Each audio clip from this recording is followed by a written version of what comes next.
to apologize to people often because I would stare at them. Because I was always studying human behavior and humanity. I just thought people were so interesting, and I was always curious about their story, so I would just stare. And she would be like, I'm so sorry, I'm so sorry. She'd just walk around apologizing to people because I would just be staring all the time. It helped me. It helped me as an actress. So your character falls in love with Ben, who has 3 kids, and that's the people in your life.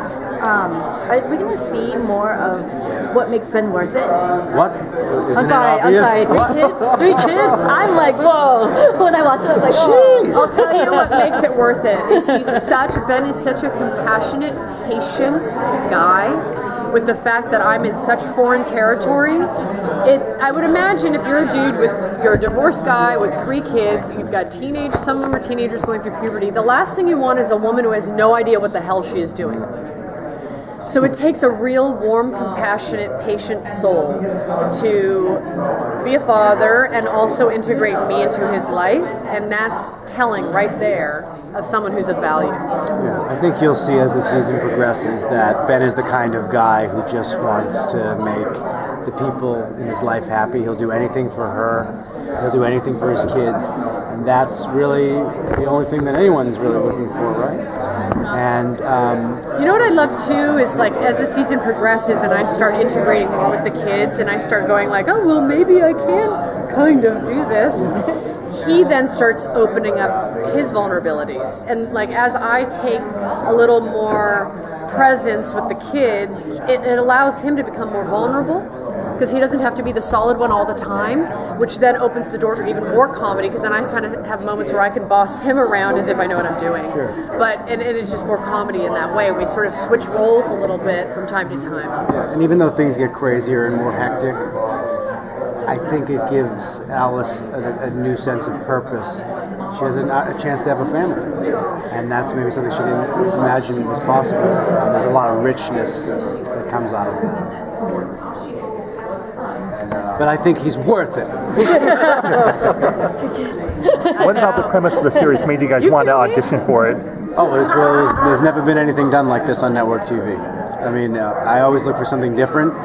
And I mean, there's a CGI character I'm obsessed with CGI movies, and to be part of that and privy to that experience is like a lifetime. You know, it's a chance in a lifetime. And with with Jenna attached to the project, it was like this is a great opportunity to work with a veteran sitcom brilliant actor, and for me, I jumped at that. And what about you? What attracted also you the to money. Primetime money never sucks. Never a bad thing. I loved how much I have to do, how many problems my character has at any given time in any of these scenes is like epic. Physically, emotionally, mentally, in a comedic way. And I just thought, oh my God, I have so much to do. There's so much to play. I would be like pulling from every tool in my tool belt to do this role, which I really got excited about. Because it wasn't one note. There's like a lot going on, and so that really interested me. I just thought, wow, I haven't done this before. That seems fun.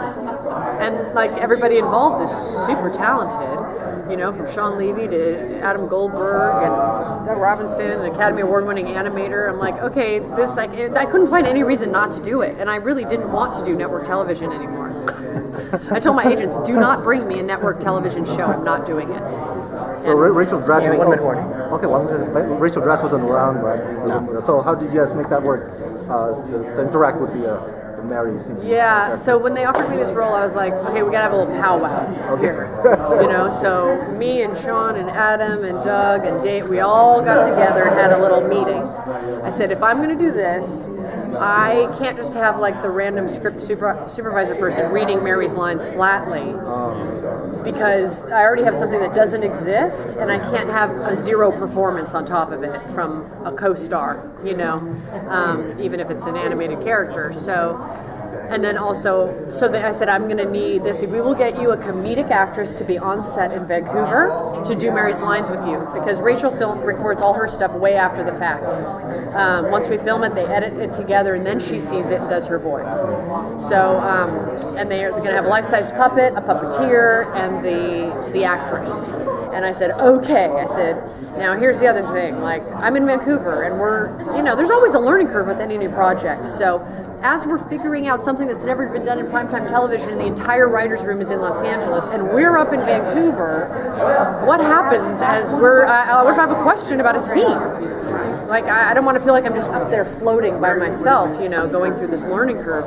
And so they're like, no, we'll have 2 writers on set at all times that are going to rotate, so that there's always someone who's been in the writer's room, who kind of knows what's happening creatively to answer your questions. And they also had a live feed from set into the writer's room in Los Angeles, so they could see how a scene was playing, and we could powwow and bounce ideas off if needed, which actually we didn't have to use very often because they really were on top of it. And Doug Robinson's a great producer. Sean Levy was all over it, and I just felt really supported.